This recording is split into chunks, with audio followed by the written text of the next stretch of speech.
Pass வீட்டுக்குள்ள பாத்தீங்களா இருந்தா இன்றைக்கு ஒரு சர்ச்சையான விஷயம் நடந்திருக்கு. அதாவது ஓவியாவுக்கும் ஆர்ஆருக்கும் நடந்த லவ்.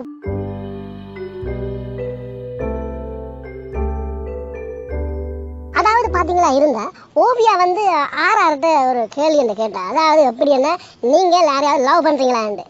அதற்கு ஆர்ஆர் பதிலளித்தார். எப்படின்னா, நான் என்ன லவ் பண்ணல ஒருவரே.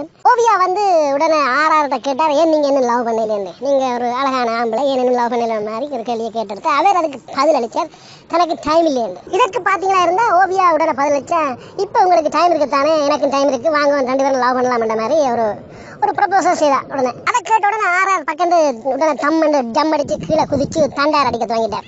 அதாவது சமாளிக்க துவங்கிட்டார். அவர் சொன்னார், எல்லாரும் கமரால பார்த்து வந்துக்கிற வெளியில நாங்கள் இப்ப கதைக்க வேண்டாம்ன்ற மாதிரி ஒரு சமாளிச்சு வீட்டை மக்கள் பார்க்கிறேன் ஒரு வித்தியாசமான காதலை முறியடிச்சார். 2 நாள் ஒரு வீட்டுல இருந்தா காதல் வருமா என்றுதான் தெரியாம கிடக்குது. ஆனா ஒரு விஷயத்தை நாங்க யோசிக்கணும், இது காதலா அல்லாட்டி பிக் பாஸின் ஓடலாண்டு. இந்த 2 நாள்லயே பிக் பாஸ் 10 எரிய அளவுக்கு ஏதோ ஒன்று நடந்து கொண்டு இருக்குது. ஆனா போக போக எப்படி எரிய போகுதுன்னு தெரியாம கிடக்குது. இது எல்லாத்தையும் நாங்க பொறுத்து தான் பார்க்கணும். இந்த பிக் பாஸ் கேம் வந்து குடும்பமா உண்டா வாழ்றதா, இந்த 100 நாட்கள்ல 6வது குடும்பமா உண்டா வெளியில வருவார்கள் போல தெரிகின்றது. ஓகே, நாங்க பொறுத்து தான் பார்ப்போம். மீண்டும் ஒரு புதிய பிக் பாஸ் நியூஸோட உங்களை சந்திக்கிறேன். நன்றி, வணக்கம்.